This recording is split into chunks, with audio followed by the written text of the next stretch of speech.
ज्या समस्यांमध्ये तत्काळ उपाययोजना आवश्यक आहेत त्या सोडवण्यासाठी आजची युवा पिढी प्रेरित होत आहे।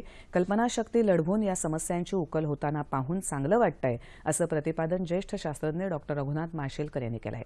पुण्यातल्या KPIT या संस्थेतर्फे देशभरातील निवडक अभियांत्रिकी आणि विज्ञान महाविद्यालयांमधील विद्यार्थ्यांसाठी ऊर्जा आणि वाहतुकीचा स्मार्ट उपाय या संकल्पनेवर आधारित स्पर्धेचं काल आयोजन करण्यात आलं होतं, त्यावेळी ते बोलत होते।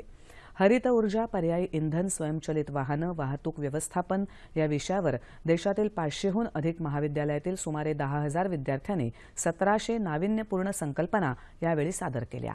IIT खरगपूर या संस्थेनं सादर केलेल्या iBike या प्रकल्पाला सुवर्ण पदक आणि 5 लाख रुपयांचं पारितोषिक यावेळी देण्यात आलं।